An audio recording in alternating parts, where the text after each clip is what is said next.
Hello learners, welcome you all on our YouTube channel success with economics. जैसा कि मैंने आपको बताया था कि हमने अपने चैनल सक्सेस विद इकोनॉमिक्स पर इंडियन इकोनॉमी से रिलेटेड बहुत सारी वीडियोस करवा भी दी है मैंने, और आगे भी मैं आपको कंप्लीट ये सिलेबस करवाऊंगी। इंडियन इकोनॉमी बिल्कुल बेसिक से लेके एडवांस आपको करवाया जाएगा मेरे इसी चैनल सक्सेस विद इकोनॉमिक्स पर। प्लीज़ आप चैनल को सब्सक्राइब कर लीजिए और नोटिफिकेशन ऑन कर लीजिए ताकि आपको आने वाली वीडियो का नोटिफिकेशन टाइम से मिलता रहे और आप अपने नॉलेज को और ज़्यादा इम्प्रूव कर सके और ज़्यादा बढ़ा सके। तो हम स्टार्ट करते हैं। जैसे कल ही के न्यूज़पेपर में 29 जून 2024 के न्यूज़पेपर में विदेशी मुद्रा भंडार में 81.6 करोड़ डॉलर की बढ़ोतरी, ऐसे न्यूज़ आई हुई थी।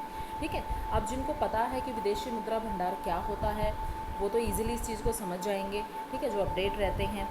और जिनको ये नहीं पता कि विदेशी मुद्रा भंडार इसका क्या यूज़ है और ये एक्चुअल में है क्या, तो उनको भी आज पता लग जाएगा, क्योंकि मैं अपनी इस वीडियो में ये सारा आपके साथ डिस्कस करूँगी। देश के विदेशी मुद्रा भंडार में ये न्यूज़ आई हुई थी। मैं बिल्कुल न्यूज़ का ही आपके सामने, ये देखो क्लियर, मैंने फ़ोटो लेके आपके सामने मैं इसी चीज़ को पहले पढ़ूंगी, फिर आपको बताऊंगी कि विदेशी मुद्रा भंडार क्या है। अब देखिए, देश के विदेशी मुद्रा भंडार में बीते सप्ताह 81.6 करोड़ डॉलर की बढ़ोतरी हुई।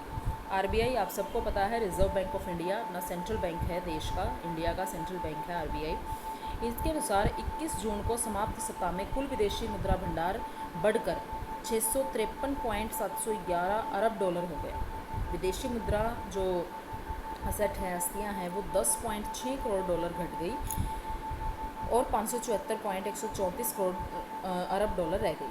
हालांकि जो गोल्ड है 98.8 करोड़ डॉलर बढ़ गया और 56.956 अरब डॉलर पर हो गया।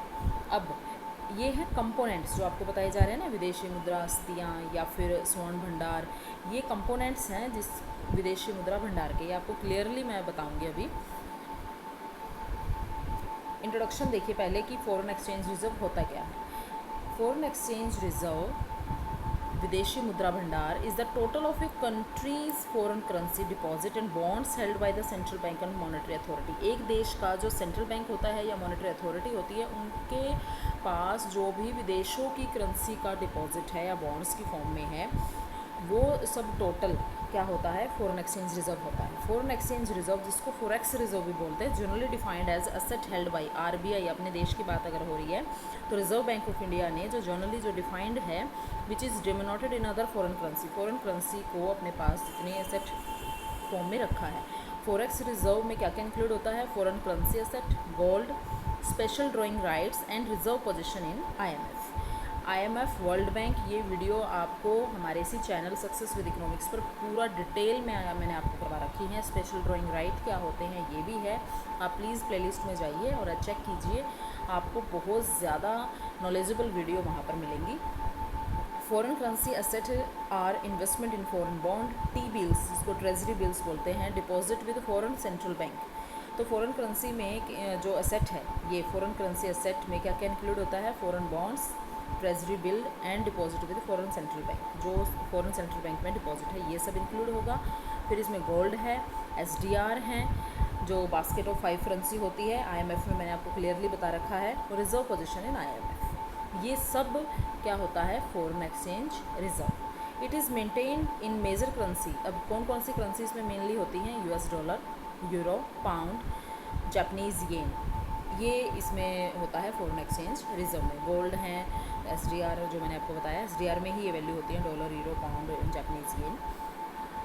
अब इसके देखेंगे हम कि कंपोनेंट्स क्या क्या हैं। फॉरेन एक्सचेंज जो रिजर्व है are external asset in the form of gold. मैं साथ में आपको हिंदी में भी बता रही हूँ। गोल्ड में, एसडीआर में, एंड फॉरेन करेंसी असेट है like capital inflow to the capital market, FDI मतलब foreign direct investment, external commercial borrowing and reserve in the IMF. Components क्या हैं देखिए, foreign currency asset, gold reserve, SDR and reserve tranche in IMF या reserve in the IMF. तो वही components जो मैंने अभी आपको इसके इंट्रोडक्शन में बताए थे, ये बिल्कुल क्लियर आपको बता दिया है मैंने। अब क्या इंपॉर्टेंस है, फॉरेन एक्सचेंज रिजर्व क्यों होना चाहिए कंट्री के पास, क्योंकि अब देखिए हमारे देश की करेंसी रुपी है। स्टेबलाइजिंग रुपी वैल्यू के लिए हमें कि हमारे देश की जो रुपीज़ की वैल्यू है वो स्थिर रहे, उसके लिए बहुत ज़रूरी है foreign exchange reserve. Protect country against insolvency, कि हमारा मतलब क्या होता है ना, दिवालिया, किसी भी कंट्री का दिवालिया ना निकले। अब आपको पता है 1991 में जो एलपीजी लिबरलाइजेशन, प्राइवेटाइजेशन और ग्लोबलाइजेशन, ये नीति, ये जो पॉलिसी है 1991 में ये पॉलिसी हमने अपनाई थी, और इसके बाद देश ने काफ़ी तरक्की भी की है। तो उस दौरान हमारे पास विदेशी मुद्रा भंडार बिल्कुल भी नहीं रहा था, तो एक तरह से दिवालिया कंट्री का हो गया था। तो उस चीज़ को प्रोटेक्ट करने के लिए भी हमें विदेशों के जो फॉरेन एक्सचेंज रिजर्व है उसको, विदेशी मुद्रा भंडार को हमारे अपने पास हमें रखना होता है। सोर्स ऑफ कॉन्फिडेंस भी हमें पता है। अब हमारे पास कोई चीज़ नहीं है तो हमें विदेशों से वो चीज़ मंगवानी पड़ेगी, तो हमें विदेशों की ही करेंसी में उसकी पेमेंट करनी होती है ना, तो उसके लिए हमें ये चाहिए। ठीक है, तो foreign currency asset, gold, treasury bill, special drawing जो राइट्स हैं maintained by RBI. Step to improve, अब अगर फॉरेन एक्सचेंज रिजर्व हमारा कम हो जाए तो उसको इम्प्रूव करने के लिए क्या स्टेप्स हैं? इनक्रेज एनआरआई डिपॉजिट, जो नॉन रेजिडेंशियल इंडियंस हैं उनकी डिपॉजिट को ज़्यादा से ज़्यादा इनक्रेज करो। जो अपने देश के निवासी बाहर जाकर, दूसरे देशों में जाकर कमाई कर रहे हैं, तो उनकी डिपॉजिट कि वो हमारे देश में पैसा जमा कराएं। ठीक है, तो उसको ज़्यादा से ज़्यादा इनक्रेज किया जाए, तभी तो विदेशों की करेंसी हमारे देश में आएगी। Allowing FPI purchase, short term loan, और ज़्यादा से ज़्यादा एक शॉर्ट टर्म लोन जो फॉरेन पोर्टफोलियो इन्वेस्टमेंट है उस चीज़ को बढ़ावा दिया जाए, ज़्यादा से ज़्यादा उसको अलाउ किया जाए। ठीक है, तो तभी फॉरेन एक्सचेंज रिजर्व बढ़ेगा। जितना ज़्यादा हमारे पास फॉरेन एक्सचेंज रिजर्व होगा, हमारी इकोनॉमी उतनी ही ज़्यादा डेवलप्ड भी होगी और उतनी ही ज़्यादा सेफ़ भी रहेगी, प्रोटेक्ट भी रहेगी। आई होप आपको ये वीडियो काफ़ी अच्छी लगी। Please like and share this video. Please subscribe the channel for more videos. आने वाले टाइम में ऐसी ही इम्पोर्टेंट करंट वीडियोज़ भी, और जो बेसिक हमारे इंडियन इकोनॉमी है ये भी आपके सामने ऐसी ही वीडियो मैं अपने चैनल सक्सेस विद इकोनॉमिक्स पर लेकर आऊँगी। Please like and share our channel success with economics.